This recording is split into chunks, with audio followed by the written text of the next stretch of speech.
নমস্কার বন্ধুরা, তাতাই মা বাবা ব্লগে আপনাদের সকলকে স্বাগত। আমি আজ আপনাদের সাথে শেয়ার করতে চলেছি ফুল চিকেন রোস্টের একটা রেসিপি। আর সেজন্য আমি এখানে একটা পাত্রের মধ্যে নিয়ে নিয়েছি কিছুটা পরিমাণে সরষের তেল। তার মধ্যে দিয়ে দিচ্ছি 1 চামচ কাশ্মীরি লঙ্কার গুঁড়ো, 1 চামচ লাল শুকনো লঙ্কার গুঁড়ো। এবার এটাকে আমি আগে তেলের মধ্যে ভালো মতন মিশিয়ে নেব। এবার আমি এর মধ্যে দিয়ে দিচ্ছি ধনিয়া গুঁড়ো, আমি দিয়ে দিচ্ছি চাট মশলা।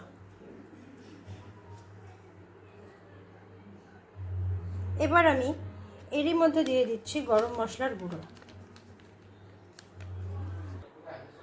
এবার আমি দিয়ে দিলাম আদা রসুন বাটা।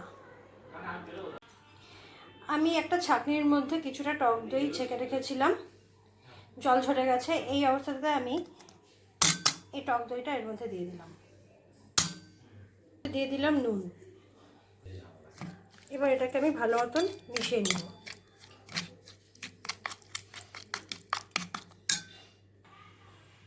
মশলাটা আমার বানানো হয়ে গিয়েছে। আমি এখন চিকেনের মধ্যে মশলাটাকে মাখিয়ে নিব। আর তার জন্য আমি দেখিয়ে দিচ্ছি, আমি কিন্তু চিকেনের গায়ে কেটে নিয়েছি, তাহলে মশলাটা চিকেনের মধ্যে খুব ভালো মতন মিশবে। এবার দেখুন, মশলাটাকে ঠিক এরকম করে লাগিয়ে নিতে লাগবে সমস্ত জায়গাতে।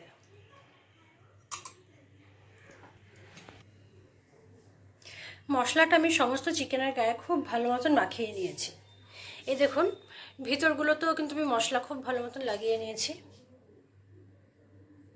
এখন আমি ফ্রিজে 3-4 ঘন্টার জন্য এটাকে রেখে দেব রেস্টে। চিকেনটাকে আমি 3-4 ঘন্টা পরে ফ্রিজ থেকে বের করে নিয়েছি। আর দেখুন, আমি পা এবং ডানাটাকে সুতো দিয়ে খুব ভালো মতন লাগিয়ে নিয়েছি। 10 মিনিটের জন্য আমি প্রিহিটে বসিয়ে দিয়েছি, 2টো রডই চালিয়ে দিয়েছি আর টেম্পারেচার রেখেছি 200 ডিগ্রিতে। এবার আমি রডটাকে এরকম করে ঢুকিয়ে নেব।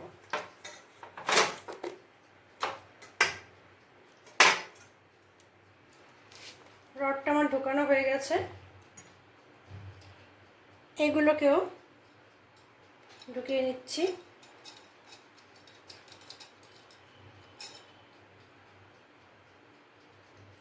দুদিক থেকেই এটাকে ঢুকিয়ে চাপ দিয়ে দিতে হবে।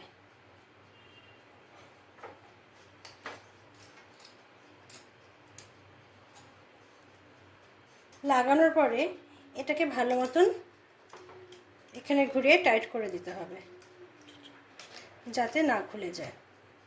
প্রিহিট হয়ে গেছে, এখন আমি এটাকে এর মধ্যে ঢুকিয়ে দেব।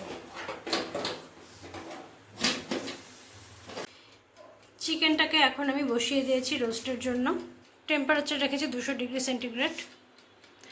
2টো রডই আমি জ্বালিয়ে দিয়েছি আর টাইম সেট করে দিয়েছি 1 ঘন্টার জন্য।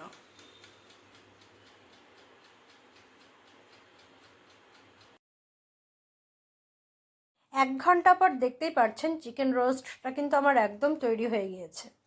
এখন আমি এটাকে একটি প্লেটের মধ্যে নামিয়ে একটা প্লেটের মধ্যে সার্ভ করে আমি ফিরে এসেছি আপনাদের সামনে। দেখতেই পাচ্ছেন এটা কতটা সুন্দর হয়েছে, আর এটা কিন্তু খুব ভালো মতন সেদ্ধও হয়েছে। এই দেখুন কত সহজে উঠিয়ে নেওয়া যাচ্ছে। তাহলে বন্ধুরা, আমার এই আজকের রেসিপিটি আপনাদের কেমন লাগলো তা অবশ্যই আমাকে কমেন্ট করে জানাবেন। আর ভালো লাগলে আমার চ্যানেলটিকে সাবস্ক্রাইব করে আমার পাশে থাকবেন।